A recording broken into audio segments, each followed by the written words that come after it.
Assalamualaikum warahmatullahi wabarakatuh.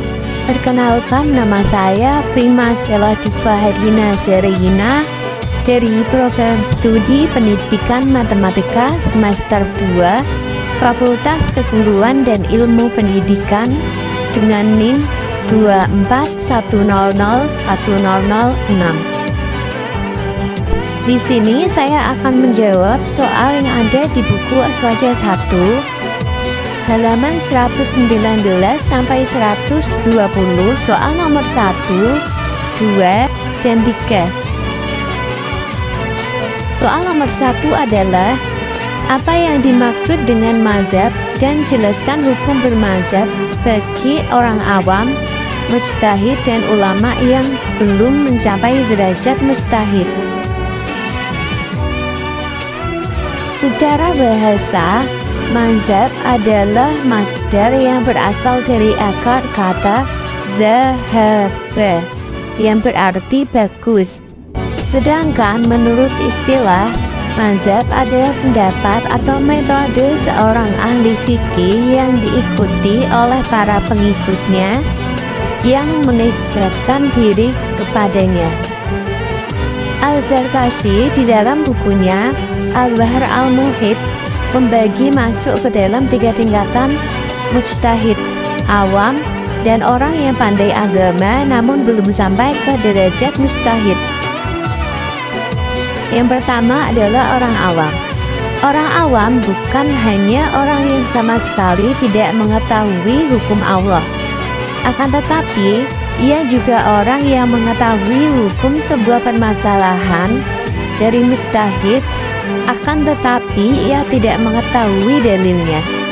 Bagi orang awam, wajib hukumnya bertaklid kepada para ulama. Mengikuti ulama bagi orang awam bukan berarti tidak mengikuti Al-Quran dan Al-Sunnah, sebagaimana pemahaman sebagian ekstremis. Mengikuti ulama adalah perintah Allah. Dalam Al-Quran, Allah Ta'ala berfirman, yang artinya, maka bertanyalah kepada ahli ilmu jika kalian tidak mengetahui. Quran Surah An-Nahl ayat 43. Yang kedua adalah orang yang pandai agama namun belum sampai ke derajat mujtahid. Para ulama berbeda pendapat terkait golongan kedua ini. Menurut Ibn Al-Hajib dan beberapa ulama lainnya, golongan kedua ini sama dengan golongan pertama, yaitu wajib bertaklid sebab ketidakmampuan mereka untuk beristihad. Yang terakhir adalah mujtahid. Adapun bagi mujtahid, maka ia wajib beristihad dan tidak boleh bertaklid kepada yang mujtahid yang lain, walaupun mujtahid yang diikuti tersebut adalah sahabat. Soal yang kedua adalah mengapa kita harus mengikuti mazhab al-arba'ah bukan mazhab selainnya. Mengikuti selain mazhab arba'ah bagi umat Islam saat ini hukumnya tidak boleh. Setidaknya ada beberapa alasan tentang ketidakbolehannya. Di antaranya adalah yang pertama, pada saat ini tidak ada sanad yang bersambung yang dapat dipertanggungjawabkan kepada selain mazhab arba'ah. Hal ini berbeda dengan mazhab arba'ah. Sanadnya muttasil dan diriwayatkan dari para ulama sehingga kepada para imam mazhab. Hal ini sebagaimana penjelasan Abdurrahman Ba'awi di dalam kitabnya yang berjudul Bughah al-Mustashidin, yang artinya Ibnu Salah meriwayatkan ijma bahwasanya tidak boleh bertaklid kepada selain muzahib arba'ah walaupun hanya sekedar diamalkan untuk diri sendiri, lebih-lebih masalah qada dan fatwa. Hal ini karena pendapat selain mereka tidak ada sanadnya, hingga tidak dapat dipastikan penisbatannya kepada para imamnya, sehingga tidak aman dan distorsi. Contohnya seperti mazhab Zaidiyah yang dinisbahkan kepada Imam Zaid bin Ali bin Al-Husain. cucu Rasulullah Shallallahu Alaihi Wasallam. Walaupun beliau adalah imam dan tokoh besar yang memberi petunjuk, akan tetapi para pengikutnya seringkali menisbahkan imam atau zaid orang yang kegampang. Hal ini karena tidak adanya perhatian mereka dalam menyeleksi mazhabnya. Berbeda dengan mazhab 4, para ulamanya mencurahkan jiwanya dalam menyeleksi pendapat-pendapatnya dan memastikan mana pendapat yang benar-benar dari imam dan mana yang tidak. Hal ini menjadikannya aman dan distorsi. Bahkan pendapat yang kuat dan yang lemah pun dapat diketahui. Yang kedua, pendapat yang dinisbahkan kepada selain mazhab arba'ah tidak mundabit atau batasan-batasannya tidak dijelaskan. Artinya tidak dapat diketahui apakah pendapat yang dinisbahkan kepada mereka adalah mutlak tanpa syarat ataukah harus disertai syarat, atau apakah pendapat itu umum bagi semua orang dan semua kondisi ataukah hanya khusus bagi orang-orang tertentu dan dalam kondisi tertentu. Berbeda dengan pendapat mazahib arba'ah yang para pengikutnya meriwayatkan dengan jelas seluruh syarat-syarat pendapat imam dan memperinci antara umum dan khususnya. Hal ini sebagaimana yang dijelaskan oleh Ibnu Al-Hajar Al-Haytami di dalam fatwanya.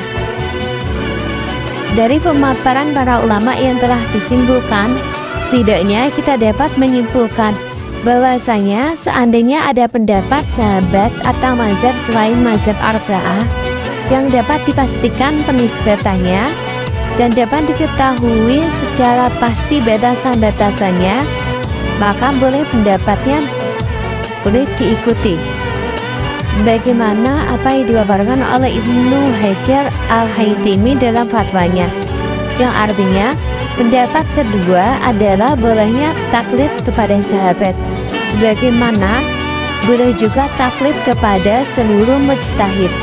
Ibnu Asbiki berpendapat, dan pendapat itu adalah pendapat yang sahih menurutku. Hanya saja aku berpendapat bahwa tidak ada khilaf dalam hakikat. Bahkan jika mazhab mereka benar-benar bisa dipastikan, maka boleh diikuti. Jika tidak, maka tidak.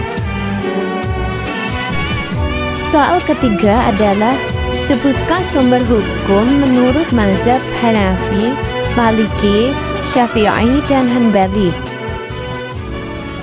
Yang pertama adalah mazhab Hanafi. Mazhab ini didirikan oleh Abu Hanifah Al-Nu'man. Sumber hukum dalam mazhab ini adalah Alkitab, Al-Sunnah, syariat umat terdahulu, pendapat sahabat, ijma, qiyas, istihsan, urf, dan maslahah mursalah. Yang kedua adalah mazhab Al-Maliki. Mazhab ini didirikan oleh Malik bin Anas.